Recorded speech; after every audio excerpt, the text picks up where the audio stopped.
इस शो की शुरुआत करूं, इस प्रेस मीट को आगे बढ़ाऊं, उससे पहले एक सवाल है यहाँ सबके लिए, ठीक है? फर्ज कीजिए कि अभी आप सब यहाँ बैठे हुए हैं और अचानक से 4-5 लोग आते हैं और कहते हैं उठो उठो, निकलो यहाँ से, निकलो, आप लोगों के लिए कोई जगह नहीं है। तो ठेस पहुंचेगी, we'll all feel bad, right? We'll feel offended, won't we? Sure we will, right? So imagine कीजिए किसी के साथ उनके घर में घुस के किसी ने ये किया हो और उनसे कहा हो निकलो, तुम्हारे लिए यहाँ कोई जगह नहीं है। This is what I got from this trailer. I have seen this trailer, I am sure हर किसी ने देखा, हम सब ने ट्रेलर देखा है कश्मीर फाइल्स का।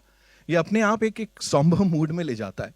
दिस इज समथिंग जो कि शायद बहुत पहले इसकी बात किसी ने करनी चाहिए थी लेकिन नहीं की है। और अब जिस अंदाज में, जिस ढंग से और जिस सच्चाई के साथ विवेक सर ने इसको किया है, इस पूरी अमेजिंग स्टारकास्ट नहीं बोलूंगा, सोल हैं ये लोग इस फिल्म के, इन सब ने किया है। I think they deserve a big round of applause, ladies and gentleman. एक सच्ची कोशिश और बड़ा ब्रेव बोला जा रहा है इसके लिए सर को। अभी मैं उनको ही यहाँ इनवाइट करूंगा और उनसे जानूंगा इस एफर्ट के लिए, जहां पे अपने देश की बात कर रहे हैं, देशभक्ति की बात कर रहे हैं, अपनी जमीन की बात कर रहे हैं, उसको इतना करेजस क्यों बोला जा रहा है? ये तो बड़ा आम सा होना चाहिए था, किसी और ने कर लेना चाहिए था। Please put your hands together for the Maverick director, ladies and gentleman, national award winner and best selling author Vivek Ranjan Agnihotri sir. Please जोरदार तालियां। वेलकम सर, एंड बहुत बहुत शुक्रिया इस सब्जेक्ट को उठाने के लिए, इसके ऊपर फिल्म बनाने के लिए। जैसा मैंने कहा सर, फिल्म नहीं है, इट्स एन इमोशन। मैंने आपके इंटरव्यूज भी देखे, इसके ऊपर जो चर्चा हो रही है उसको भी देखा। क्यों सर इसको करेजस क्यों बोला जा रहा है, या किसी और ने हिम्मत क्यों नहीं करी? थैंक यू वेरी मच आपके फिर फॉर योर काइंड वर्ड्स। पर मैं हिंदी में ही बात जी बिल्कुल, और मैं चाहता हूँ सब हिंदी में ही हम लोग आज बात करें जी। क्योंकि सब्जेक्ट ऐसा है। आप सबका आने के लिए बहुत बहुत धन्यवाद, बहुत बहुत शुक्रिया।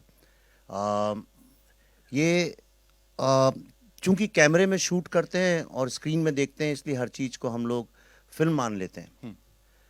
खेर साहब यहाँ पे हैं। जब मैंने बुद्धाइना ट्रैफिक जैम बनाई थी तो उन्होंने मुझे सिखाया था कि फिल्म का पर्पस लोगों तक अपनी कहानी पहुँचाना है, कैसे कहीं जैसे भी पहुँच जानी चाहिए। तो हमारी नज़र में ये एक फिल्म नहीं है, हमारी नज़र में ये एक मिशन है। और मिशन इसलिए है कि बड़े आश्चर्य की बात है, इन्होंने बोला आपको यहाँ से कोई भगा दे लेकिन आपसे बोले कि आप अपने घर ही नहीं जा सकते हैं। कल्पना करिए, वो कपड़े, वो बिस्तर, वो अलमारी, वो सब कुछ कभी नहीं, अगले 30 साल नहीं, आपके बच्चे नहीं, आपके माँ बाप नहीं, आपके दोस्त नहीं, आप खुद नहीं जा सकते वहाँ। ये एक बड़ी विचित्र सी चीज़ है जो विश्व में और किसी के साथ कभी ऐसा नहीं हुआ। मैसेकर्स हुए हैं, परसिक्यूशन हुआ है, जेनोसाइड्स हुए हैं, पर ऐसा कभी नहीं हुआ कि आप जो आपकी ही मूलतः ज़मीन है, जहाँ यानी ट्रेडिशंस आफ्टर ट्रेडिशंस जहाँ पे आप ही के हैं, और जो भारत का इतना बड़ा एक नॉलेज सेंटर, ऐसी कोई भी चीज़ जिसकी आप कल्पना करते हैं, Ayurveda, yoga, Patanjali, Natyashastra, Panchatantra, Shiva, Saraswati, non dualism, Shankaracharya, higher philosophies, Upanishad, ये जिन चीज़ों की बात हिंदुस्तान करता है और इनका रिलीजन से कोई लेना देना नहीं है, तो सब आर्ट, लिटरेचर, पोइट्री, म्यूज़िक की बातें हैं। आज उस ज़मीन पे जहाँ पे ये सब पैदा हुआ था, आज ना तो वहाँ आर्ट है, ना म्यूज़िक है, ना लिटरेचर है, कुछ नहीं है। और जो लोग जिनने ये सब पैदा किया था, आज वो भी उनके लिए जगह नहीं है। कोई जाता है, आज भी आपने कुछ हफ्ते पहले सुना होगा कि आइडेंटिफाई करके आई कार्ड निकाल के स्कूल में किस तरह से टीचर्स को मार डाला गया स्टूडेंट्स के सामने। तो एनीवे, तो the reason we are here, हम प्रेस कॉन्फ्रेंस करेंगे, सब करेंगे, लेकिन मैं आपको ये दिखाना चाहता हूँ कि ये फिल्म बनी कैसे। मैं और पल्लवी, हम लोगों ने एक बहुत छोटे क्रू के साथ 700 से ज़्यादा फर्स्ट जनरेशन विक्टिम्स मतलब जिनके माँ या पिता का कत्ल हुआ, किसी का रेप हुआ, जहाँ बच्चों को मारा गया, घर जला दी गया, संपत्ति लूट ली गई, ऐसे लोग जो फर्स्ट हैंड विटनेस हैं, जिनके साथ हुआ या जिनने आंखों से अपने पिता या माँ के साथ देखा। क्योंकि कई बार क्या होता है कि जब आपने देखा नहीं है, सुनी सुनाई बातें, तो उसमें एग्जैजरेशंस वगैरह भी होते हैं। तो ऐसे लोग दुनिया में जहाँ भी थे, अमेरिका में, यूके में, जर्मनी में, उन सब के हमने वीडियो टेस्टिमोनियल्स, जैसे कि वॉर क्राइम के किसी गवर्नमेंट को रिकॉर्ड करने चाहिए, जो हमारे यहाँ किसी भी गवर्नमेंट ने नहीं किया आज तक, वो हम लोगों ने अपने दिमाग में एक ट्रिब्यूनल सा बनाया और कहा let's report them like war crimes. और ये एक एक दो दो दिन तक कई कई इंटरव्यूज चलते रहे। कई तो ऐसे लोग थे बहुत बुढ़े भी हो गए, 80-90 साल के भी हो गए। और साउथ अफ्रीका से हमारे पास टेस्टिमोनियल्स आए, ऑस्ट्रेलिया से, न्यूजीलैंड से, जम्मू से, दिल्ली से, बेंगलोर से, जहाँ भी लोग हैं। और सिर्फ फर्स्ट जनरेशन विक्टिम्स नहीं, बल्कि उस वक्त जो वहाँ पे डीजीपी पुलिस थे या उनकी फैमिलीज़, या जहाँ डिविजनल कमिश्नर जो थे वहाँ, लेफ्टिनेंट गवर्नर जो थे जगमोहन साहब, हिस्टोरियंस, जितने भी टॉप लेवल जो ऑथेंटिकेट क्रेडिबिलिटी वाले लोग हैं, जिनको पूरा विश्व मानता है कि ये बोलते हैं तो इसमें अतिशयोक्ति या झूठ नहीं होता है, ऐसे सब लोगों के साथ मिलके on record we travelled and recorded it. ये फिल्म में एक एक शब्द, एक एक सीन, एक एक शॉट जिसको आप विजुअली देखेंगे, इसमें से एक भी चीज ना तो मैंने लिखी है ना मैंने किया है। हमने सिर्फ उन चीजों को रिक्रिएट कर दिया है जिसके एक नहीं बल्कि हजारों विजुअल रेफरेंसेस हैं, या जिनके डायलॉग्स पब्लिक डोमेन में अवेलेबल हैं। ये पहली फिल्म ऐसी आप मान के चलिए कि विश्व के इतिहास में बनी है जिसमें एक भी शब्द काल्पनिक नहीं है। ये अलग बात है, कुछ कैरेक्टर्स के नाम, चूंकि we wanted to respect the dead, एक इंटरनेशनल एटिकेट, एक नॉर्म है कि जिन लोगों को इस तरह से मारा गया है तड़पा के, उन लोगों को generally we avoid not to hurt their families. और जो कई सारी कहानियां, उनको एक टाइम लाइन में पिरो दिया गया है। सिर्फ इतनी हमने लिबर्टी ली है। तो मैं अब अगले 20 मिनट आपको वो दिखाना चाहता हूँ जो एक बहुत छोटा अंश है। हमारे पास तो इतना मटेरियल है कि एक महीना भी कम पड़ जाए अगर आप डे एंड नाइट 24 घंटे भी देखें तो इतना हमारे पास वीडियो टेस्टिमोनियल्स हैं, आप कल्पना नहीं कर सकते हैं। और शायद दुनिया में हमारे पास हैं और किसी के पास नहीं। तो मैंने एक सिर्फ आप लोग को दिखाने के लिए एक छोटा सा 20 मिनट की झांकी जिसको बोलते हैं दिखाने के लिए, सो यू विल अंडरस्टैंड कि किस तरह से वो purest of the emotions we have got, और उस पे हमने कैसे फिल्म बनाई है। एक छोटी सी 20 मिनट की जर्नी आप देखेंगे तो आपको इस फिल्म के बारे में ये समझ में आएगा कि ये सिर्फ एक फिल्म क्यों नहीं है, and why it is more than a film. तो आप देखें, उसी में सब कुछ है। Thank you. ये पहली बार है जब मुझे बहुत डिफिकल्ट लग रहा है ये करना, एंड आई एम श्योर आप सबके भी वही इमोशंस होंगे। Would like to thank Vivek sir and the entire team, Pallavi ma'am, for doing this. उन सब से मुलाकात करके ये सब यहाँ पे लेके आने के लिए, लोगों को दिखाने के लिए कि क्या सच्चाई है। एंड इसी के साथ मैं यहाँ पे अब एक एक करके इनवाइट करना चाहूँगा उन सबको जिन्होंने इसको पॉसिबल किया है, इसको अपने खून पसीने से सींचा है। सबसे पहले give it up for Pallavi Joshi ji, national award winner, producer and a brilliant actor, ladies and gentleman. Welcome ma'am.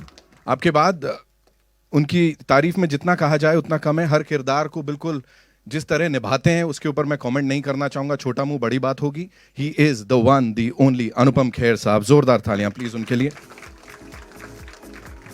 We have the very versatile someone, जिन्होंने जो भी किरदार किया उसको एक अलग ढंग से, आई थिंक ब्रीफ जो मिलती होगी उससे भी एक कदम आगे जाके प्रस्तुत किया होगा। गिव इट अप फॉर दर्शन साहब यहाँ पे हमारे साथ।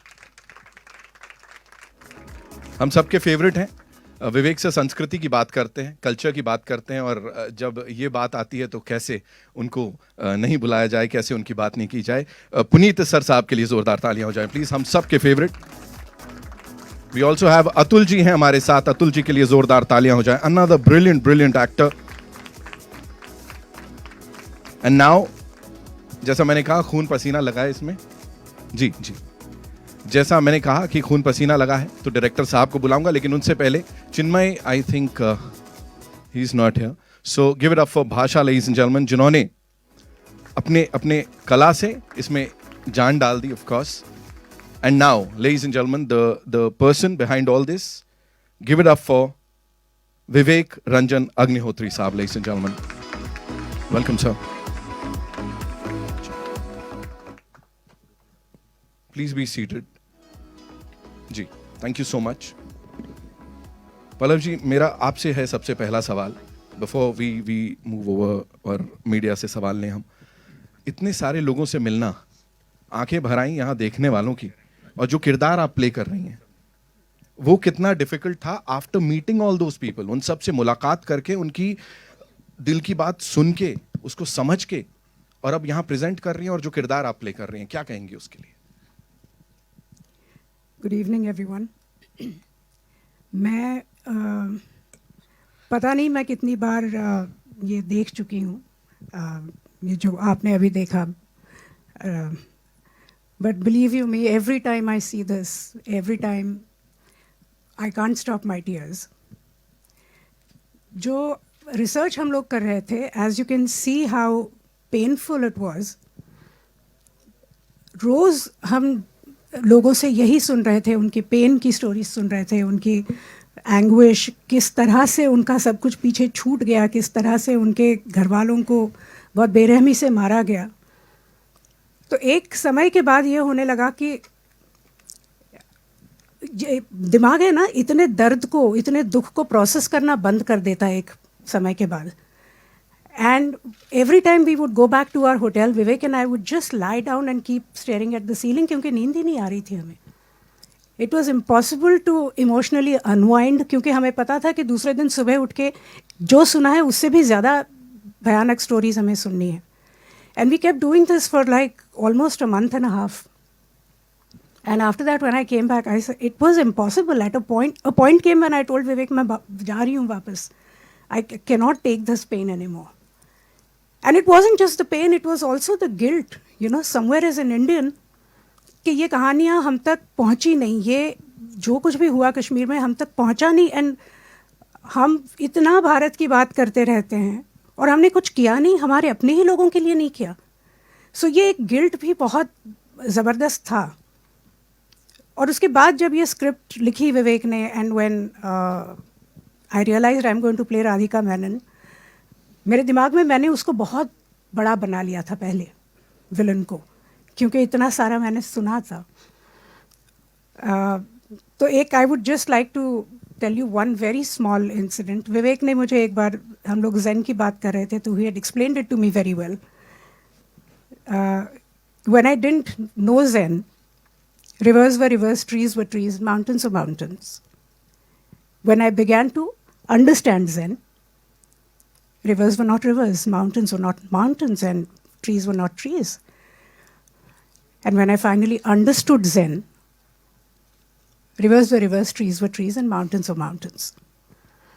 So that's exactly what had happened with me also, कि मैंने पहले तो, अगर मेरे पास कोई ये भूमिका शायद लेके आता, कोई और डायरेक्टर ले आता, I probably would have played it absolutely the same way, थोड़ा अपना थॉट डाल के उसमें. ये टूर जब हमारा हुआ, रिसर्च टूर, उसके बाद I said no, the villain has to be like really big. और सारा रिसर्च होने के बाद जो स्क्रिप्ट फॉर्म में जब हमारे सामने आया, so then I realise know what Radhika Menon has to be. And I am so glad that I got an opportunity to play this, because I know exactly how big the villain is for the Kashmiri Pandits after having listened to their stories. Thank you. Thank you so much, ma'am. Thank you so much. Anupam sir, this one's for you. Being a Kashmiri Pandit, मैंने पढ़ा है, आपने कहा भी कि आप अपनी माता जी को ले जाना चाहते हैं उस जगह वापस, you know, आंखें नम है, of course. You want to go back there, but और आपने वो परचम भी लहराया है, कश्मीरी पंडितों की बात आपने की है तब से लेके अब तक. बट नाउ, अब जब ये किरदार आपको प्ले करने के लिए बोला, वो एक तरीके से सब रीलिव कर रहे थे आप, क्या चल रहा था दिमाग में? बहुत मुश्किल होता है उस किरदार को प्ले करना जो आपने महसूस किया हो, बिकॉज महसूस करना जो है, when you are performing that as an actor, सिर्फ महसूस करना काफ़ी नहीं होता है, बिकॉज आपको एक फ़िल्म के दायरे में एक्टिंग करनी है. तो इस फिल्म के दो पहलू हैं, as an actor and as a person. तो जहाँ तक पर्सन की बात है, आप कितना भी महसूस कर लो, अगर वो एक्टर अच्छा नहीं है तो वो पर्दे पर उस दर्द को, उस तकलीफ़ को नहीं ला सकता है. महसूस तो हम सब लोग करते हैं, हम सब लोग दुख महसूस करते हैं, हम तकलीफ़ महसूस करते हैं, खुशी महसूस करते हैं, हंसते हैं, रोते हैं, but everybody can't act it out. It's a job of an actor to do that. So I want to separate two issues over here. One is that just because I'm a Kashmiri Pandit does not mean that I will be able to portray that pain brilliantly unless I can project what I'm feeling. जब विवेक ने मुझे पता लगा कि वो ये film कर रहे हैं और उन्होंने मुझे ये रोल दिया, और सबसे पहली बात जो इन्होंने मुझे बोली कि मैंने कहा इस कैरेक्टर का नाम क्या रखा है, तो इन्होंने कहा पुष्करनाथ. ना, पुष्करनाथ मेरे पिताजी का नाम है, मेरे अपने पिताजी का. तो हम जब देहरादून पहुँचे इसकी शूटिंग करने के लिए, तो मिथुन जी और पुनीत और दर्शन ऑलरेडी शूटिंग कर रहे थे, अलग से एक फिल्म का माहौल ही कुछ अलग था। ऐसा लग रहा था कि कुछ बहुत ही इम्पोर्टेंट फिल्म बन रही है, क्या हो रहा है, क्या सिचुएशन है। हम तो बाहर से आए थे, फ्लाइट से ऐड किए थे, रास्ते में खाना वाना खा के गए थे, and then it dawned on me what it is to be playing Pushkar Nath, a simple normal human being जिसको कोई दुनिया की ऐसी चीज़ों का पता नहीं है। I was representing a normal Kashmiri Pandit from Kashmir, which my father represented very well. And then it was difficult to do that role, because how do I separate the emotions of Anupam Kher from the emotions of actor Anupam Kher? What is real and what is acting? So from that point of view, it was one of the most difficult roles. He gets dementia, he does not know what is happening, he has to, and on top of it, I was doing scenes with Darshan, who was not on the same wavelength as a character of Pushkar Nath. So it was a difficult job. Plus कहानी वो थी जो मैं सुन चुका था अपने रिश्तेदारों से, करीबी रिश्तेदारों से, मेरे मामा से, मेरी माँ से, और हम सब वो अंडर द रग उसको जब छुपाते हैं ना, जब तकलीफ बहुत ज़्यादा होती है तो उसको दबा के रखते हैं। That's why it turns into depression. But I am so happy that Vivek, you and Pallavi, you made this film, because आप लोग तो बहुत सारी चीज़ों से जूझते हैं एज जर्नलिस्ट, बट इस कमरे की खामोशी बताती है कि आज आपको भी कहीं तो झटका लगा है, and that is the biggest achievement, I will say, of the film, because when pain reaches other people, then half the job is done. So I think this is what this film has done. Thank you so much sir, thank you so much. Vivek sir, this one's for you. मैं आपसे जानना चाहूँगा, generally क्या होता है, film आने वाली होती है, बहुत हल्ला गुल्ला मचाया जाता है, मार्केटिंग होती है, प्रमोशंस होते हैं, ये यदाकदा ही देखने को मिलता है कि जब फिल्म का ट्रेलर आ चुका है, लोग खुद से उसको रिव्यू कर रहे हैं, लोग उसके बारे में बात कर रहे हैं, ऑर्गेनिक रीच जो कहा जाता है, प्लीज मेरे को उसके ऊपर थोड़ा बताइए, because I know you would not want to talk about that कि ठीक है यार सही जगह जा रही है चीज, बट नहीं, ऑर्गेनिक रीच और जिस तरह से इसको लोगों ने एक्सेप्ट किया है उसके ऊपर प्लीज बोलिए कुछ। सच बोलूं? बिल्कुल सच बोलना है सर। डिप्लोमेटिकली बोलूं, देखिए ऑर्गेनिक रीच, ऑफ कोर्स मैं मीडिया का स्टूडेंट हूं, मैंने कम्युनिकेशन में ही पढ़ा है, one of the best institutes in the world. तो आप बिल्कुल सही कह रहे हैं, एक होता है ऑर्गेनिक रीच जो लोग खुद एक दूसरे तक पहुंचाते हैं मैसेजिंग, और दूसरा होता है एक hyped up reach, you know, जहां आप इतनी ज़्यादा हाइप क्रिएट कर दें, इतनी हाइप क्रिएट कर दें कि लोग एक इवेंट बन जाए और मजबूरी में लोग कहें भाई हमें तो इस इवेंट का पार्ट होना, चाहे वो अच्छा हो चाहे बुरा हो। तो साल में 5-6 फिल्में इंडिया में रिलीज़ होती हैं, 6-7-8 मैं कहूँगा, जो लोगों ने डिसाइड कर लिया कि वो चाहे 2024 में आए चाहे 2026 में आए, ये एक बहुत बड़ा इवेंट होगा, हमें इसका पार्ट बनना है। हमारे आसपास भी ऐसी फिल्में आ रही हैं। 3 साल से सारा मीडिया लिखता है कि ये फिल्म तो लोग देखेंगे, यानी मीडिया ने डिसाइड कर लिया घर घर जाके कि उस फिल्म को कौन देखेंगे। अब जब मीडिया ने डिसाइड कर लिया तो लोगों तक वो बात पहुंची जाती है। पर मैं जितनी फिल्में बना रहा हूँ अब इन विवेक अग्निहोत्री 2.0 में, उसमें इन फिल्मों को हाइप अप करने का स्कोप ही नहीं है, क्योंकि वो इतनी रियल है, इतनी जुड़ी हैं ज़मीन से, और ऐसा कोई हमारे साथ उस तरह के भी स्टार्स और एक पूरा मसल और मैकेनिज़्म काम नहीं करता है हमारे साथ भी जो वो हाइप क्रिएट कर सके। तो हम तो सिर्फ जनता जनार्दन के ही सहारे रह सकते हैं। ताशकंद फाइल्स आप सब जानते हैं, 150-170 स्क्रीन में रिलीज़ हुई थी, और उसी के साथ 5000 में कलंक और एंड गेम रिलीज़ हुई थी, पर हमारी चलती रही। कछुए की चाल कभी लंबी चली जाती है कई बार, तो लोगों को समझ में आया। इस फिल्म के साथ भी ऐसा ही है। कोई ऐसा आप देखें ना, तो हमारे पास बजट है मार्केट करने के लिए, कुछ करने के लिए, बहुत कम स्क्रीन में रिलीज़ होगी। अगर ईश्वर का आशीर्वाद हुआ, लोगों का आशीर्वाद हुआ, स्नेह मिला फिल्म को, तो हो सकता है वो स्क्रीन्स बढ़ते बढ़ते बढ़ते शायद फिर से लंबी रेस हो जाए। तो इसलिए मुझे बहुत आदत भी नहीं है प्रेस कॉन्फ्रेंसेस की, हमारे साथ होती भी नहीं है, लेकिन तो इसलिए मुझे अपनी आवाज़ खुद निकालनी पड़ती है, खुद अपने प्रोडक्ट को जनता तक ले जाना पड़ता है। तो कई बार लोग मुझसे कहते हैं कि भाई आप बोलते बहुत ज़्यादा हैं सोशल मीडिया में, पर मेरे पास कोई ऑप्शन नहीं। आप बोलने लगिए मेरे बिहाफ पे, जैसे स्टार्स के लिए बोलते हैं, मैं चुप हो जाऊंगा। चिंकू मेरे बारे में कोई कुछ नहीं बोलता, क्योंकि आजकल बिना पैसे के बोला भी नहीं जाता है किसी के बारे में, और मेरे पास पैसे भी नहीं है देने के लिए, तो इसलिए मैं खुद बोलता हूँ। तो इस फिल्म के लिए भी मैं ही बोल रहा हूँ, मैं इसको ले लेकर दौड़ रहा हूँ। आप यकीन नहीं करेंगे, मैं आपको एक बात बताना चाहता हूँ, और ये बहुत इंपॉर्टेंट है जानना।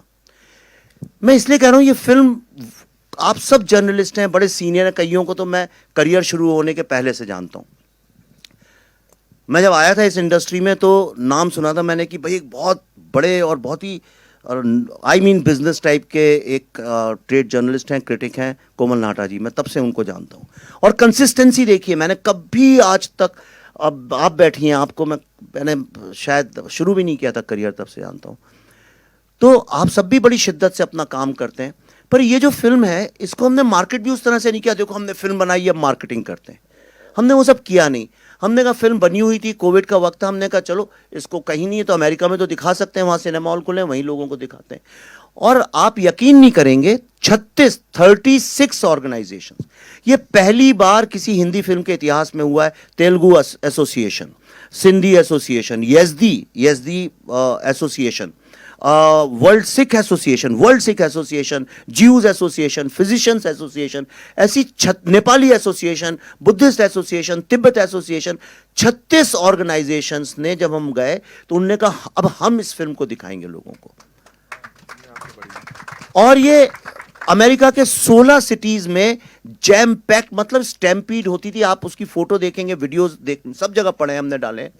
मतलब यह हालत हो गई थी कि जितने लोग अंदर थे उतने ही बाहर खड़े होते थे कि भाई हमें दिखा दो ये फिल्म। और कोई इसकी हमने एडवर्टाइजिंग नहीं की, कोई पब्लिसिटी नहीं गई, किसी मीडिया ने, आप सब मीडिया से, आपके पेपर पर किसी ने नहीं लिखा होगा इसके बारे में, किसी टीवी चैनल ने बात तक नहीं करी।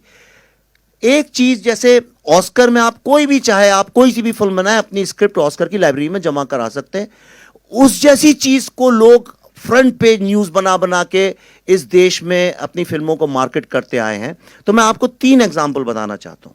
इस फिल्म को वॉशिंगटन डीसी में देखने के बाद पहली बार सिनेमा के इतिहास में, मैं इंडिया की बात नहीं कर रहा हूं, वर्ल्ड सिनेमा के इतिहास में किसी फिल्म मेकर्स को, मुझे और पल्लवी को, कैपिटल हिल में बुला के कांग्रेशनल रिसेप्शन किया गया।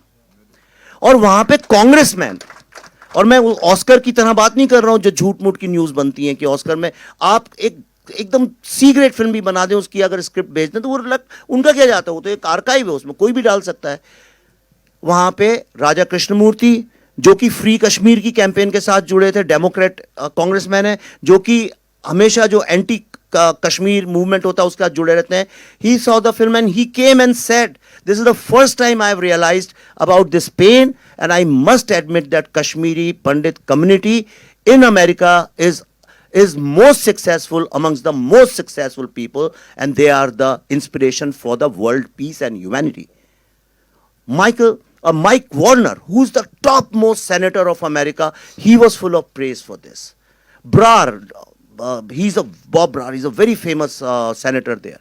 और सिर्फ उतना ही नहीं, हम जहां जहां ये दिखाई, उन स्टेट्स ने प्रोक्लेमेशन दिया इस फिल्म का। हमने तो बताया ही नहीं लोगों को ये बात, क्योंकि ऐसा लगेगा जैसे अपने मुंह मियां मिट्टू बन रहे।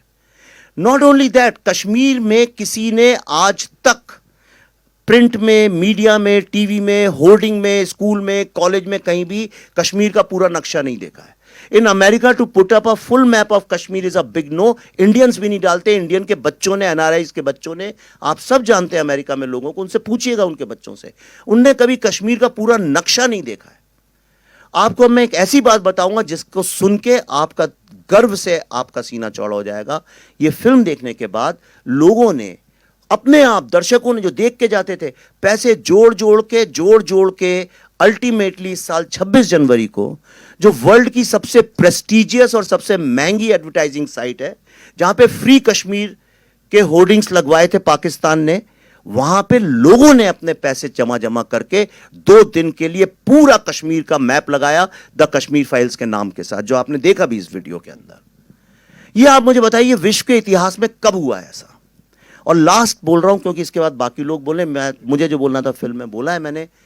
आपको एक लास्ट बात बताता हूं, आप सब फिल्म इंडस्ट्री में इतने सालों से काम कर रहे हैं, आप लोग हॉलीवुड का cinema, Korean cinema, British cinema, Indian cinema, Telugu, हर सिनेमा के बारे में मुझसे 10,000 गुना जानते हैं।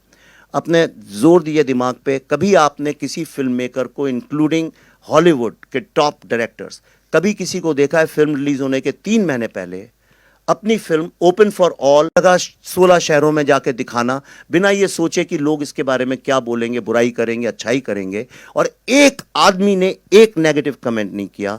आप इतने वीडियोस हैं, जो था आके सब रोते थे, चिपकते थे। तो क्योंकि ये फिल्म नहीं है, अगर फिल्म होती तो मैं भी डरता, अरे भाई किसी ने बोल दिया कि अच्छी नहीं है तो इसका बिजनेस खराब हो जाएगा, अगली फिल्म कैसे करूंगा।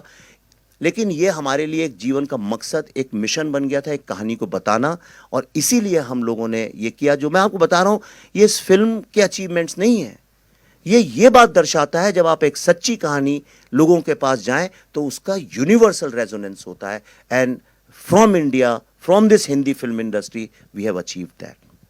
Thank you so much Vivek sir. Darshan भाई, दिस वंस फॉर यू।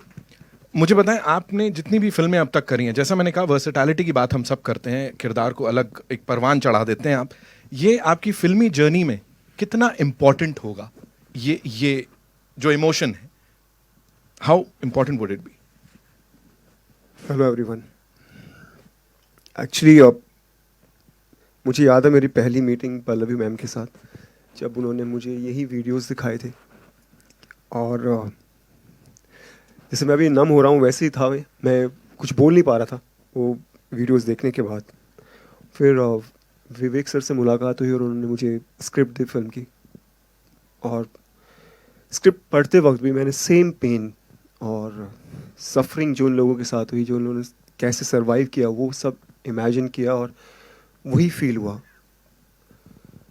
वो दिन। और फिल्म ख़त्म होने के तकरीबन 2 हफ्ते और लगे होंगे मुझे इस कैरेक्टर से बाहर आने में, और हर नाइट का मैं बता सकता हूँ कि मैं अपने बिस्तर पे सो नहीं पाता था होटल रूम में, क्योंकि मुझे एज एन एक्टर मैं बैक स्टोरी तैयार करता हूँ, बैक स्टोरी तैयार करने में मुझे और वीडियोस देखने पड़ते थे और जानना पड़ता था। और एज मैं कॉलेज स्टूडेंट प्ले कर रहा हूँ कृष्णा पंडित, जिसकी रुचि पॉलिटिक्स में है, और वो बहुत कंफ्यूज है, उसको लाइफ में बहुत कुछ जानना है, सच्चाई जाननी है जो उसके सामने नहीं आती है, हर तरफ से अलग अलग रूप में उसके सामने आती है जिसको वो एक्सेप्ट नहीं कर पाता है। तो वो सब जानना, उस कैरेक्टर में जाना मेरे लिए बहुत बहुत डिफ़िकल्ट रहा। तो ये रोल मेरे लिए मोस्ट डिफ़िकल्ट रहा, बट मैं अपने आप को बहुत खुशकिस्मत मानता हूँ कि मुझे कृष्णा पंडित कैरेक्टर करने का मौका मिला, क्योंकि ये फिल्म नहीं है, ये एक रियल स्टोरी है। ये इमोशंस हैं लोगों के जो उनके साथ बीती है। एंड आई थिंक जब मैं आज रिव्यूज़ देख रहा हूँ, जितने भी यूट्यूब पे या जहाँ पे भी अवेलेबल हैं, चाहे वो इंडियंस हों, पाकिस्तानी हों, चाहे वो यूएस से हों, यूरोप से हों, अफ्रीका से हों, हर आदमी इमोशनल था, हर आदमी कनेक्ट कर पा रहा था, क्योंकि ह्यूमैनिटी सबसे बड़ी चीज़ होती है। सो आई एम ब्लेस्ड कि मुझे फिल्म में काम करने का मौका मिला और इतने लिविंग लेजेंड्स के साथ काम करने का मौका मिला। So thank you so much. Puneet sir, Atul sir, this one's for you. आप दोनों को साथ में स्क्रीन पे देख रहे हैं, हम लोग स्क्रीन शेयर कर रहे हैं। आप लोग के व्यूज़ की भी अगर मैं बात करूं, सो आपने भी दिल खोल के बोलते हैं जब आप बोलते हैं, और वैसे ही डायरेक्टर साहब में he is been very vocal. उनकी जो ओपिनियंस हैं उन्होंने he is never held back, वो रोकते नहीं हैं खुद को। जो है भाई, जो देश के लिए है, जो जैसा है मैं उसको वैसे ही रखूंगा। सो उस बीच कैसा रहा फिल्मिंग के दौरान? How was it with Vivek sir? Because आपके खुद के भी ओपिनियंस हैं, तो कुछ टकराव या कुछ ऐसा था? नहीं, ऐसा तो कुछ नहीं था। कि देखिए, बहुत ही ये कटु सत्य है जो जेनोसाइड हुआ, और दुर्भाग्यवश हमारे देश में किसी ने भी इसको खुलकर बोलने में हिम्मत नहीं की। ना पत्रकारों ने, ना मीडिया ने, गवर्नमेंट ने, किसी ने भी वो साथ नहीं दिया। जो 1990 की बात कर रहा हूँ था, तो जब हमें तो खैर पता था कि क्या हो रहा है, हमारे कुछ क्लोज दोस्त यार वहाँ पे थे। फिर जब विवेक और पल्लवी ने मुझसे कहा कि पुनीत जी, हम चाहते हैं कि आप भी इस फिल्म का एक हिस्सा बनिए, तो इमीडिएटली मैंने यस कहा कि जी मैं करूँगा। और ये एक जो कटु सत्य है, ये यथार्थ है, तो इसे ऐसी बोल्ड सब्जेक्ट को बाहर लाना, ये अपने आप में काबिल तारीफ बात है जो विवेक जी ने किया है। उन्होंने इस मुद्दे को उठाया, तो ये सराहनीय है। ये बहुत ही ब्रेव अटेम्प्ट है, और मैं ये चाहता हूं कि ये जो फिल्म है, ये जो सत्य है, ये हर दर्शक, हर हिंदुस्तानी, हर इंसान इसे जरूर देखे, ताकि पता चले कि हमारे देश में किस तरह एक ना मास जो मर्डर किए गए, जेनोसाइड किया गया, ये जो है ये सत्य सामने आना चाहिए, ताकि दोबारा ऐसा कभी भी हिंदुस्तान में ना हो। बिल्कुल बिल्कुल, thank you sir. Atul sir, क्या कहना चाहेंगे आप? मुझे गर्व है कि मैं इस फिल्म का हिस्सा हूँ, और विवेक जी के लिए मैं हिम्मत की दाद दूंगा कि आज तक किसी ने ऐसी हिम्मत नहीं की इस विषय पे फिल्म बनाने की, और जो कहानी जो घटना घटी उस पर सच्ची फिल्म बनाने की किसी ने हिम्मत नहीं करी।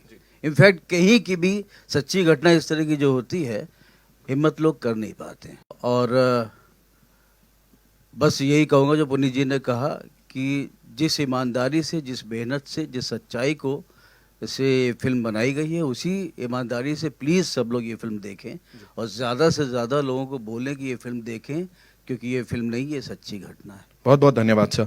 बादशाह, आपके लिए मेरा सवाल ये है कि इतने सारे दिग्गजों के साथ काम किया आपने, फिर आपका जो एक किरदार है उसकी बात सोशल मीडिया पे बड़ी हो रही है, जिस हिसाब से दिखा है, you know, people are talking about it. और जैसा हमने ऑर्गेनिक रीच की भी बात की, आज के ज़माने में इतनी जल्दी होता नहीं है कि लोग खुद से बात करें। क्या कहना चाहेंगे इस पूरी जर्नी पे? Thank you. सबसे पहले नमस्कार सभी को। मैं सबसे पहले इस पूरी ये जो मेरे साथ हो रहा है, I am a very normal person. मैं खुद रियल लाइफ में कश्मीरी हिंदू रेफ्यूजी हूँ और एक्टर भी हूँ।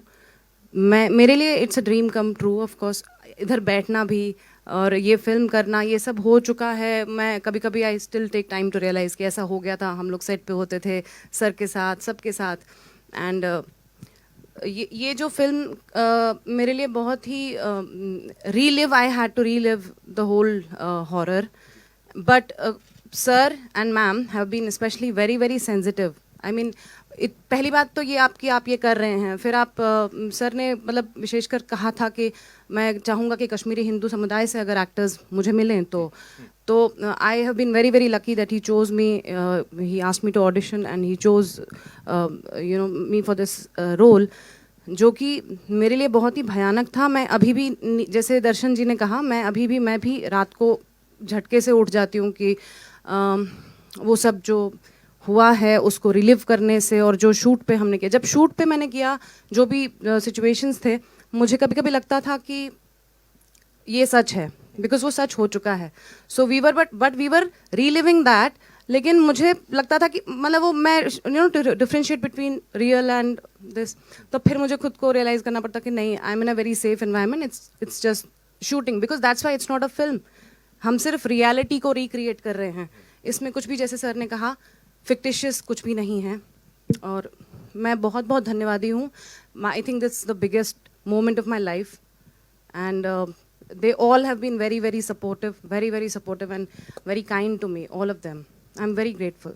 ठीक है, thank you so much, thank you so much पूरी टीम को। सर बहुत बहुत धन्यवाद इसे सबके सामने लाने के लिए। एंड आई एम श्योर आप लोगों के मन में भी बड़े सारे सवाल होंगे, तो अब आप लोगों की बारी है, प्लीज शूट। विवेक जी, मुझे लगता है कि माइक की ज़रूरत नहीं होगी। पहले तो मैं इतनी अच्छी फिल्म आपने बनाई, इसके लिए हम थैंक्स कहना चाहती हूँ, पर्सनली थैंक्स कहना चाहती हूँ कि आपने इतनी अच्छी फिल्म बनाई। मैं ये सवाल करने की हिम्मत कहाँ से? जी, मैं खुद एक कश्मीरी पंडित परिवार की बहू, और हमारा भी चहेड़ू के पास गांव था जहां हमारी प्रॉपर्टी थी, और हमें भी निकाला गया, वहां से हटाया गया। लेकिन मैं अगर उसका स्याह पक्ष देखूं, और मैं कहना चाहूं, एक कश्मीरी पंडित होने के नाते कहना चाहूं कि अगर वो लोग हैं, और आज की जो सिचुएशन है जिसमें सरकार बहुत सपोर्ट कर रही है, विधु विनोद चोपड़ा ने भी अभी एक अच्छी फिल्म बनाई थी इस पर, तो क्या उनको वो जो स्याह पक्ष है, वो लोग हैं, उनको जोड़ना ज़रूरी नहीं है? क्योंकि पाकिस्तान बैठा है उनको गोद में बिठाने के लिए। तो क्या ऐसा नहीं होना चाहिए कि हम कुछ इस तरह की भी चीज़ें निकालें? एक छोटे से बच्चे को, एक 4 साल के बच्चे को टेररिस्ट करार कर दिया गया था, और कुछ मेरी बेटी ने जाकर वहाँ रिसर्च किया था तो उसने मुझे बताया था।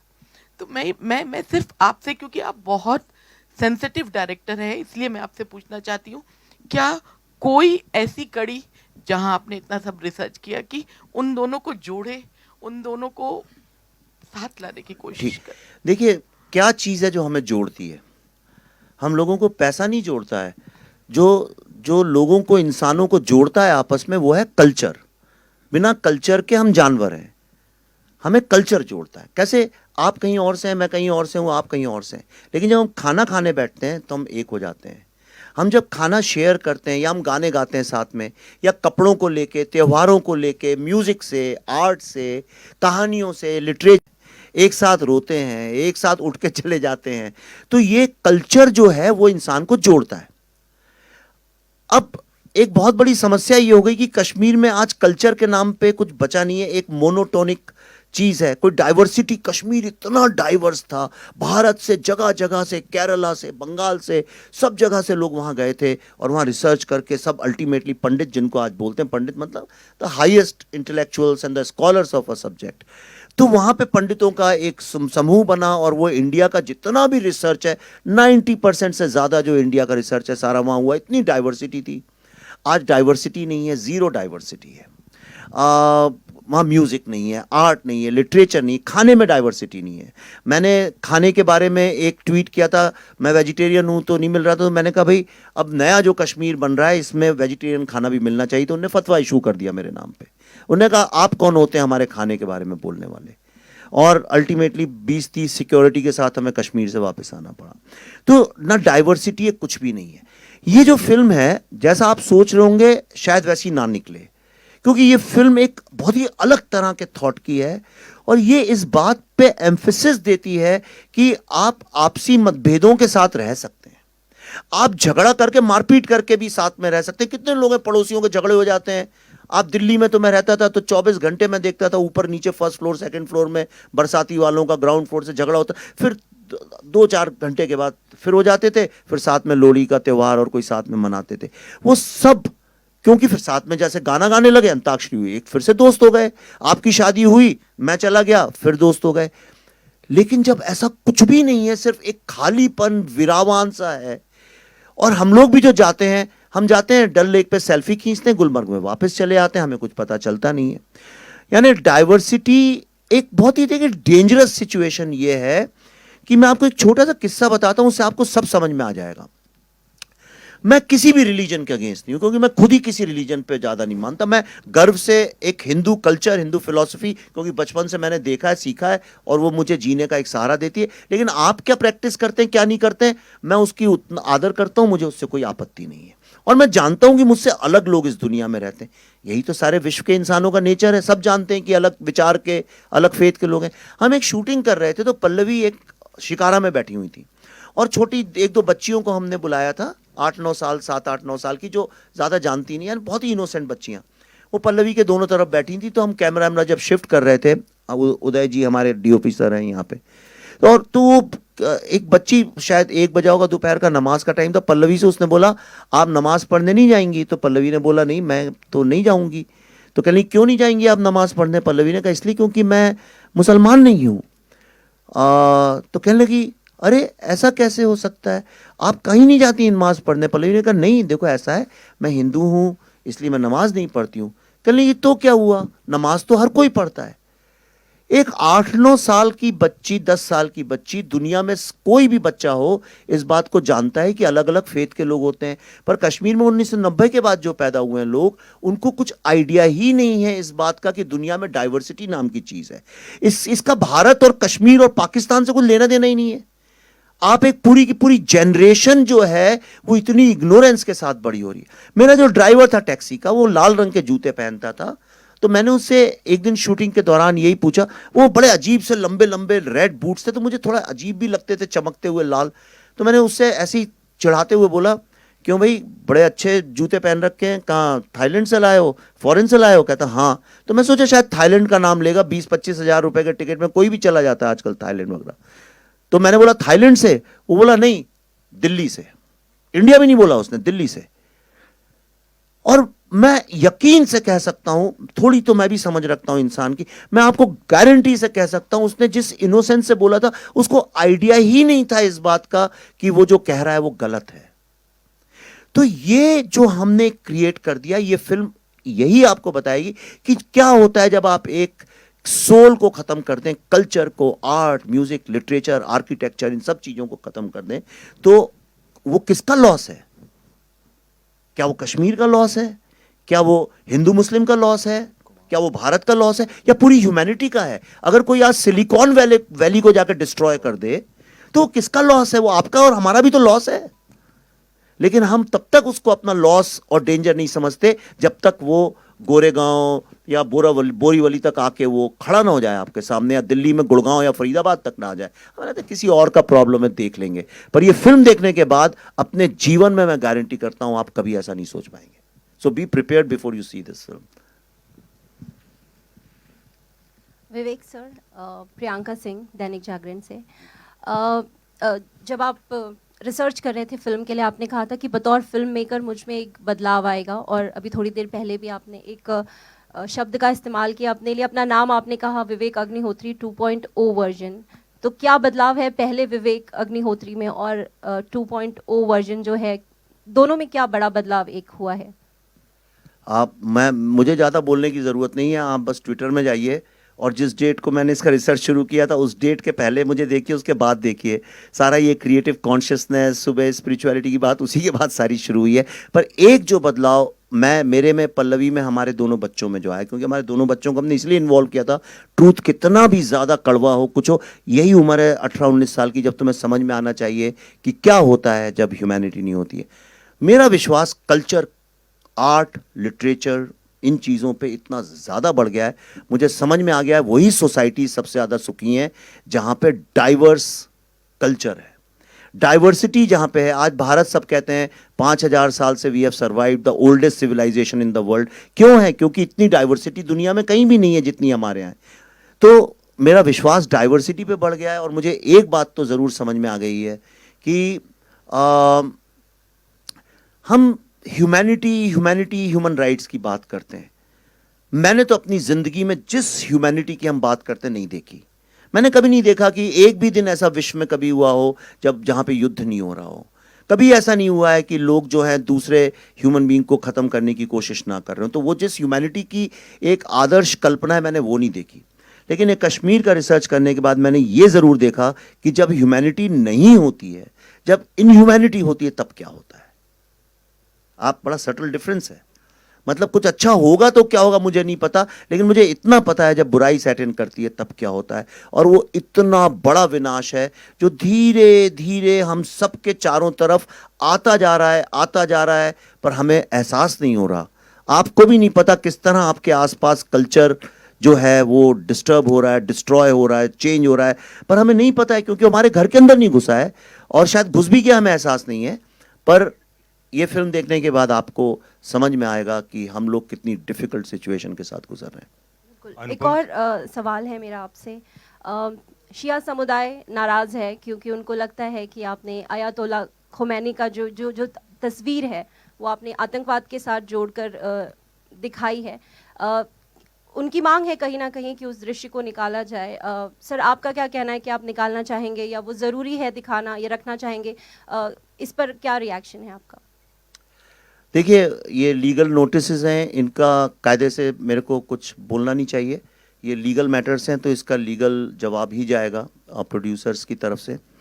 लेकिन मैं आपको इतना बता सकता हूँ कि दुनिया के किसी भी कोर्ट में, किसी भी कोर्ट में, किसी भी महफिल में, किसी भी फोरम पे, किसी भी प्लेटफॉर्म पे, मैं इस फिल्म के एक एक शॉट, उस शॉट के अंदर जो भी दर्शाया गया है, एक एक डायलॉग, एक एक कैरेक्टर की पूरी रिस्पॉन्सिबिलिटी अकेले लेने को तैयार हूँ। दुनिया के किसी भी फोरम, प्लेटफॉर्म, कोर्ट मैं एक एक चीज़, एक नहीं बल्कि 100 visual references, dialogue references, videos के साथ साबित कर सकता हूँ। इसलिए उंगलियाँ तो बहुत लोग उठाएंगे क्योंकि सबका जो दुकानें चल रही थी हिंदुस्तान में इतने सालों से, सबकी वो थोड़ा उन पे भी चैलेंज होता है, वो भी एक्सपोज होते हैं, तो उंगलियां उठेंगी। मुझे उससे कोई इतनी, जब फतवों जैसी लड़ाइयाँ लड़ सकते हैं तो फिर 10, 12, 15 लीगल केसेस तो लड़ ही सकते हैं।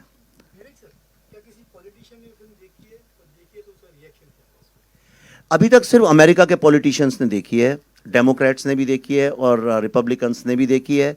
इंडिया में मैंने जानबूझ के किसी पॉलिटिशियन को दिखाई नहीं और दिखाना भी नहीं चाहता हूँ, और शायद एक मेरा मकसद यही था अमेरिका में पहले दिखाने के, क्योंकि इंडिया में दिखाता तो वो अननेसेसरीली पॉलिटिकल लेवल पे फिल्म फंस जाती। या I wanted it to be seen as a film. Kher साहब बार बार कहते हैं कि भाई ये एक फिल्म पहले है, बाद में कुछ और है, तो इसको एक फिल्म के नज़रिए से पहले देखें। अभी तक किसी को नहीं दिखाई और शायद दिखाएंगे हम। मैं तो नहीं दिखाने वाला हूँ, खुद देख लें तो लोग देख लें। खैर साहब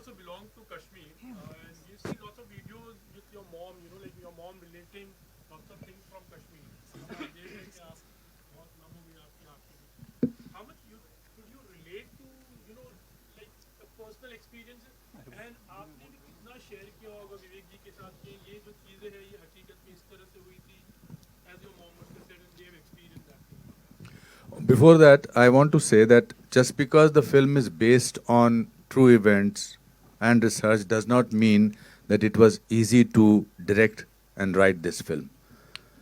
उसके लिए you need to be a brilliant director and brilliant writer. So बहुत सारी फिल्में आप आजकल तो 80% फिल्मों में पहले आ जाता है सत्य पर आधारित फिल्म, तो उसके बाद बुरा आप बोलते हैं कि बकवास फिल्म है। तो ज़रूरी नहीं कि सत्य पर आधारित जो फिल्म है वो बहुत कमाल की ही होगी भाई। तो इसलिए जहाँ तक मेरी बात है कि इतना इन्होंने रिसर्च किया था that I was mesmerised and very impressed. और उसका नतीजा ये है कि आप ये जब न्यूयॉर्क में जो मेरा एक उन्होंने इंटरव्यू किया, वो न्यूयॉर्क में मुझसे इंटरव्यू करने ही आए थे because I belong to the same community. मैं और Bhasha are the only two people who sort of kept hugging each other after every shot because she plays my daughter-in-law and Darshan plays my grandson. But मेरा और भाषा का हम एक दूसरे का एक silent exchange of expressions जाता था कि ये सच है, ये जो भी दिखाई दे रहा है ये सच है। मेरा पर्सनल एक्सपीरियंस जो मेरे बिल्कुल इमीडिएट फैमिली में हुआ, वो मैं हमेशा बोलता हूँ कि मेरे जो मामा थे, मेरी मदर के छोटे भाई, और मेरी माँ बार बार इसका जिक्र करती है, उन्होंने अपनी पूरी ज़िंदगी पैसे जोड़ जोड़ के, वो ओवरसियर थे वहाँ पर, और ओवरसियर को क्या बोलते हैं नॉर्मली, ओवरसियर ही बोलते हैं हाँ। तो because overseer is a very typical small town word. तो वो इंजीनियर से जो छोटे होते हैं उनको ओवरसियर बोलते हैं। तो उन्होंने बड़े मुश्किल से पैसे कमा के, उनका एक सपना था कि कश्मीर में श्रीनगर में अपना एक घर बनाएंगे। तो उन्होंने वो घर जैसे तैसे 86, 85, 87 में बना लिया और बड़े खुश थे कि अपना उनका एक घर था। और जैसे ही उन्होंने घर बनाया उसके कुछ 6-7 महीने बाद ये थ्रेट्स आनी शुरू हो गई कि आप निकलो यहाँ से। एंड फिर ऐसी थ्रेट्स आई कि भाई हमने आपके पड़ोसी को मार दिया है, उसकी लाश वहाँ पड़ी है, अब अगर आप अगले कुछ दिनों में नहीं छोड़ेंगे तो हम फिर आपकी लाश किसी और के घर पर होगी। सो एक रात को एक फिएट गाड़ी में जितना सामान वो डाल सकते थे, जिंदगी भर की पूंजी, एक फिएट गाड़ी में 4 उनके खुद के अपने सदस्य थे, बेटा बेटी उनकी बीवी, और वो वहाँ से निकल गए और दिल्ली में जाकर कहीं वो सेटल हो गए। और उनका सदमा उनको इतना गहरा पड़ा कि he died after couple of years or 3 years. And so that is what we have seen. जैसे जब आप किसी के घर से किसी को निकालते हैं तो आप सिर्फ उनको दीवारों से या छत से या उनके आंगन से नहीं निकालते हैं, आप उनको उस जगह की आबो हवा से, उस जगह की खुशबू से, उस जगह के वातावरण से, उस जगह की आदतों से वहाँ से निकालते हैं। मेरे दादाजी का छोटा सा एक मंदिर था 3rd फ्लोर पे, मिट्टी का घर था, और वहाँ पर उनकी वो जो अगरबत्ती रोज़ जलाते थे तो उसकी एक खुशबू थी। अब वो खुशबू टेंट में तो नहीं आ सकती है, या किसी जम्मू के घर में या पूना के घर में या दिल्ली के घर में तो नहीं आ सकती है। हम होटल में 5 स्टार होटल में रहते हैं बहुत दिनों तक, लगता है यार अभी घर जाके अपने बिस्तर पे सोना है। हम अमेरिका जाते हैं या कहीं और जाते हैं, हम कहते हैं चलो यार इंडियन खाना खाते हैं। So I think from that point of view my mother when she saw this film she didn't speak to anybody for 2 days. 2 दिन तक उन्होंने किसी से बात नहीं की, क्योंकि उनकी पूरी मेमोरीज वापस जो हैं वो रिवाइव हुई. और उन्होंने कहा क्यों दिखाई तूने मेरे को ये फिल्म, मेरी सारी मेमोरीज वापस हो गई हैं, आ गई हैं. या आर्टिकल 370 जब एब्रोगेट हुआ, क्या हम वापस जा सकेंगे, मेरा बड़ा दिल है वापस जाने का. सो अब आप अंदाज़ा लगा लीजिए जो इस डॉक्यूमेंट्री में बात कर रहे थे उनका क्या हाल हुआ होगा, उनके साथ क्या महसूस किया होगा उन्होंने. So from that point of view it's, आप बार बार काफ़ी लोग बोल रहे हैं आंखें नम है. आई थिंक इसका सदमा जो है ना, इसकी तकलीफ जो है वो आत्मा तक गई है. कश्मीर में आज आप जाओ, मुझे याद है जब बचपन में मैं जाता था तो निशाद गार्डन जाते थे, शालीमार जाते थे, पिकनिक पे जाते थे, तुलमुल खीर भवानी टेम्पल जाते थे, वहाँ की नदियों में घूमते थे, हंदवारा, सोपोर, ये सब जगहें हैं वहाँ की. अब कश्मीर की आत्मा जो है वो घायल है. अब वहाँ बार्ब्ड वायर्स नज़र आती हैं, सुनसान इलाका है, कुछ अजीब सा वातावरण है. So this film will not only revive those memories for millions of people, पर शायद कुछ लोगों के घाव भी भरेंगे. And we are all guilty of not talking about it for 32 years. खैर साहब, या हाँ जी पन्नू साहब. आमतौर पे जब कोई आर्टिस्ट आउटडोर पे जाता है तो उसके बारे में हम पूछते हैं तो उनका जवाब अमूमन यही होता है कि it was like a picnic. यहाँ आपका आउटडोर का अनुभव कैसा रहा था? It was anything but A picnic. एक तो छोटे बजट की फिल्म थी तो पिकनिक का एहसास नहीं हो रहा था. क्योंकि कुछ भी मंगा लो खाने में. एक बजट था, बट अच्छा था, मतलब खुश थे हम. अच्छा खाना मिलता था और रहने को भी इंतज़ाम अच्छे ही थे. बट एक जुनून जब होता है ना किसी चीज़ का, जैसे आप जब कभी अच्छी स्टोरी करते हैं या अच्छा आर्टिकल लिखते हैं तो उसका एक अपना एक फोकस होता है. तो we knew that this is something important. इसमें कोई, क्योंकि इसमें किसी की भी कोई फॉल्सनेस नहीं हो सकती थी कि अब मैं एक्टिंग की एक्टिंग करता हूँ. बहुत सारे एक्टर्स जो हैं वो एक्टिंग की एक्टिंग करते हैं कि मुझे बड़ा दुख हुआ. इसमें दुख सिर्फ बोलने से या आंखें छोटी करने से या ग्लिसरीन डालने से नहीं हो सकता था. इसमें जब तक आप उस जज्बात को महसूस ना करो और अपनी आत्मा से एक्टिंग ना करो तब तक वो आप तक वो बात पहुंच ही नहीं सकती. वो बड़ा अच्छा एक डायलॉग है सलीम साहब की, सच्चाई वो दिया है जिसको अगर पहाड़ की चोटी पर भी रख दी जाए तो बेशक रोशनी कम करता है लेकिन दिखाई बहुत दूर से देता है. So I think that is what. तो उसमें हम सबका एक ग्रुप बन गया था कि we are portraying something which is true. Unless we feel it, it can not be projected. तो वो एक बॉन्डिंग थी. वो 15 दिन 20 दिन कैसे निकल गए पता ही नहीं था, पता ही नहीं चला. और हर शॉट के बाद मैं और विवेक रोते थे. हर शॉट के बाद विवेक आके मुझे गले लगाता था, बिकॉज जो इसने महसूस किया था वो इंटरव्यूज के दौरान, अब वो उसको पर्दे पर देखता हुआ नजर आ रहा था. शायद पल्लवी के ही सीन्स में वो रोए नहीं. बाकी I think even when we did a scene together, ये गले लगा के बहुत फपक फपक के रोए थे. मैं और भाषा तो हर शॉट में रोते थे.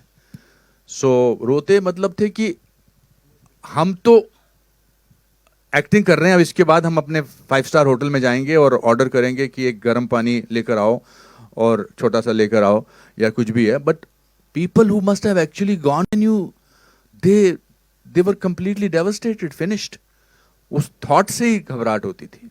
तो this was an emotional journey which will stay with us for many years to come. Thank you.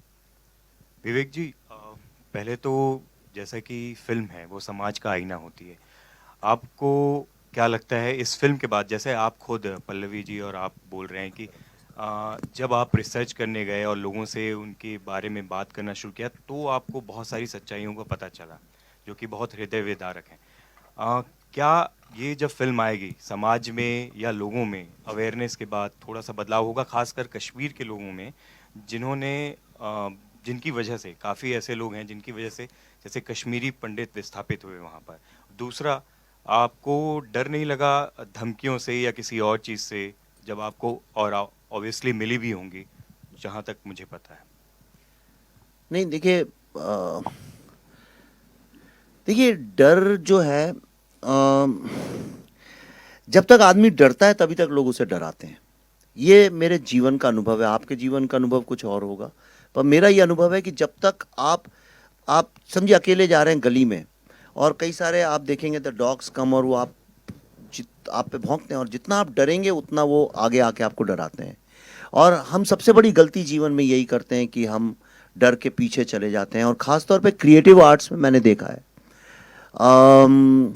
एक ऐसा कुछ बन गया हमारे यहाँ, हम लोगों ने, I think we are the only society, मैंने तो कहीं और ऐसा देखा नहीं किसी और सिनेमा में, हमने डाकुओं को बहुत ग्लोरीफाई किया। अगर आपको याद हो 60-70 के दशक में हम लोग कुछ भी, और डाकू की फिल्म में मतलब वो अच्छा आदमी होगा और बंदूक उसने उसे ऑपरेस किया था इसलिए उठाया था, क्योंकि उस वक्त इप्टा के लोग थे, एक थॉट प्रोसेस थी। लेकिन डाकू तो कभी अच्छा हुआ नहीं, कोई अच्छे डाकू का कोई एग्जाम्पल भी नहीं है इस दुनिया में। फिर हम लोगों ने स्मगलर्स को ग्लोरीफाई करना शुरू किया, जस्टिफाई करना। मुझे कोई आपत्ति नहीं, देखिए उन फिल्मों की स्पेस है, ये ना समझिए कि मैं उन फिल्मों के बारे में कमेंट करूं, लेकिन हमने ऐसा किया, हम लोगों ने उन्हें ग्लोरीफाई किया, जस्टिफाई किया, एक बड़े क्रूड तरीके से भी किया। फिर हमने नक्सल लोगों को जस्टिफाई करना शुरू किया। हमने कहा कि नक्सल आदमी इसलिए बनता है कि उस पर अत्याचार होता है, लेकिन हर रोज़ आप पेपर पढ़ते ही नहीं, हर रोज़ 2-3 किस्से मिलेंगे, उन्होंने स्कूल जला दिए, हॉस्पिटल जला दिए, सड़कें तोड़ दी, 6 महीने के बच्चे का हथौड़े से सर फोड़ दिया, ये रोज़ के किस्से, उसके बारे में कभी कोई फिल्म नहीं बनाता। तो और फिर हमने टेररिस्ट लोगों को, ऐसा नहीं है फिल्में नहीं बनी हैं कश्मीर के ऊपर या कश्मीर के कॉन्फ्लिक्ट के ऊपर, कितनी बनी है, कोई कमी, कितनी बड़े बड़े स्टार्स ने काम किया उनमें, ऋतिक रोशन ने किया मिशन कश्मीर में, और बड़ी बड़ी फिल्में बनी हैं, छोटी भी नहीं बनी हैं। आप देखिए लव स्टोरीज बनी हैं, कश्मीर की कली में उस वक्त इतना प्रॉब्लम नहीं था, लेकिन अभी रिसेंटली प्रॉब्लम पे, कॉन्फ्लिक्ट पे बहुत बनी है। और कम से कम 15-20 फिल्मों, मैंने रिसर्च किया, 15-20 फिल्में तो मैं जानता हूँ बाय नेम, जो आप नहीं जानते होंगे। बहुत सारे, कुछ इंग्लिश में बन गई, कुछ छोटी मोटी बन गई, कुछ फेस्टिवल में चली गई, लेकिन ये जो 15-20 फिल्में जो मैंने देखी रिसर्च के दौरान, वो सारी फिल्में एक ही बात कहती थी कि आर्मी जो है लोगों का रेप करती है, उनको मारती है, इसलिए सारे ये लोग जो हैं बंदूक उठाते हैं और टेररिज्म को जस्टिफाई कर रही थी। वर्ल्ड की कोई सिविलाइज कंट्री आज की तारीख में टॉलरेट नहीं कर सकती है कि आप टेररिज्म को फिल्मों में जस्टिफाई करें। एक फिल्म का नाम बता दीजिए आप मुझे, मैं चैलेंज करता हूं, आप मुझे एक फिल्म का नाम बता दीजिए जहां पर टेररिज्म को ग्लोरीफाई किया हो। और ये एक बड़ी समस्या थी, और इस समस्या के कारण देखिए फिल्में कितना बड़ा सॉफ्ट पावर है, या तो वो पॉजिटिवली यूज हो सकती हैं या नेगेटिवली यूज हो सकती हैं, या तो अपने देश की समस्याओं को दुनिया को समझाने के काम आ सकती हैं, या उन समस्याओं को और उलझा के देश को बदनाम करने के काम आ सकती हैं। आप इमेजिन कर सकते हैं कि कोरियन सिनेमा में टेररिस्ट लोग को जस्टिफाई करें, या अमेरिकन सिनेमा में उनको जस्टिफाई करें, या जर्मनी या इटली या टर्की, जो कंट्रीज खुद पीड़ित हैं इस चीजों से, जो पीड़ित हैं टेररिज्म से, क्या वो देश के लोग कभी टेररिज्म को जस्टिफाई कर सकते हैं? संभव ही नहीं है। कोई भी इंसान कैसे कर सकता है? हमारे देश में किया गया, खुलेआम किया गया, उनको अवार्ड भी मिले, नेशनल अवार्ड भी मिले, और उनको सर आंखों पे भी चढ़ाया गया उन फिल्मों को। तो मुझे उनसे कोई आपत्ति नहीं है, लेकिन मेरा एक सवाल है, और एक जेन्युइन सवाल है, आप मेरी आवाज से पहचान सकते हैं सवाल कितना जेन्युइन है। वो ये है कि एक फिल्म अगर कश्मीर जेनोसाइड पे बनती है तो उसको रोकने की इतनी सारी क्या कोशिश, क्यों नहीं उसको मेन स्ट्रीम मीडिया का सपोर्ट मिलता है? उसी तरह से क्यों नहीं उसके बारे में चर्चा करने का मौका मिलता है? और उसके बारे में अगर हम कुछ बोलते हैं तो लोग, आपको मैं एक एग्जांपल बताता हूं। कुछ दिन पहले मैं दिल्ली में था, 10-12 दिन पहले, वहां पे किसी जर्नलिस्ट से मुलाकात हुई और उन्होंने बोला कि अच्छा कश्मीर फाइल्स बना रहे हो, पढ़ते हैं उसके बारे में। उन्होंने खोला एनडीटीवी का पेज, एनडीटीवी के पेज में 6 महीने पहले वो पेज बनाया गया था। हिंदुस्तान में मेरे अलावा और चंद टेक्नीशियंस और एक्टर के अलावा किसी ने ये फिल्म नहीं देखी है, और उसमें लिखा हुआ था Kashmir files is a propaganda film. इसलिए खुल के बोल रहा हूं, ये पब्लिक डोमेन में है। उसके ऊपर ऑप इंडिया ने एक एक्सपोजे किया, और जब उन्होंने एक्सपोजे किया तो एनडीटीवी ने चोरी से, चुपके से, बिना अपॉलॉजी मांगे हुए उस वर्ड को डिलीट कर दिया और सिर्फ लिख दिया कि इट्स अ फिल्म बाय विवेक रंजन अग्निहोत्री। तो अगर वो पहले सच लिख रहे थे तो अभी हटाया क्यों? अगर हटाया मतलब वो खुद प्रोपेगेंडा कर रहे थे, इज़न्ट इट? फिल्म इंडस्ट्री के भी जो टॉप एंटरटेनमेंट, जो अपने को एंटरटेनमेंट लीडर्स मानते हैं, जब इस फिल्म का ट्रेलर आया और दुनिया का हर आदमी इस ट्रेलर के बारे में बात करने लगा, पाकिस्तानी लोग रोने लगे जब ट्रेलर देख देख के, तो उन लोगों को मजबूरी में, क्योंकि कश्मीर फाइल्स का नाम लिखो तो एसईओ मतलब आपको ज्यादा वेबसाइट में फुट ट्रैफिक मिलता है, तो इसलिए उन्होंने कश्मीर फाइल्स का यूज तो किया नाम कि the Kashmir Files trailer is out, but please read how we had reviewed his last film the Tashkent Files, और उसमें लिखा था Tashkent Files was a second great film of a third rate politics. उस फिल्म को 2 नेशनल अवार्ड मिले, 100 दिन चलती रही। आप किसी से भी सड़क पे बात कर लीजिए ताशकंद फाइल्स के बारे में, मैं ओपनली कहता हूं, किसी भी आम आदमी से पूछ लीजिए, अपने माँ बाप, नाना नानी, दादा दादी से पूछ लीजिए, वो बता देंगे वो फिल्म कैसी। से भी आपत्ति नहीं कि सेकंड ग्रेड बोले, थर्ड ग्रेड बोले, लेकिन कश्मीर फाइल्स के ट्रेलर में 3 साल पुराना रिव्यू।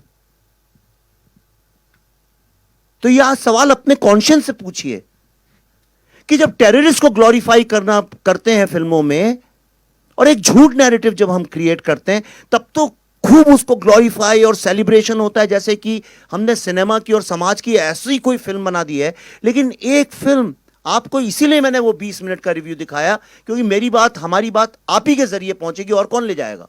सिर्फ इसलिए दिखाया, आप देखिए उसके पीछे हमने क्या सच है, क्या मेहनत है, क्या ऑथेंटिसिटी है इस फिल्म की। पर दुख की बात यह है कि इसके लिए इतनी जद्दोजहद, इतना स्ट्रगल, अपने माँ बाप, अपने भाई बहन की सच्ची कहानी सुनाने के लिए अपने देश में हमको, मुझको स्पेशली इस तरह से आउटकास्ट किया जाता है।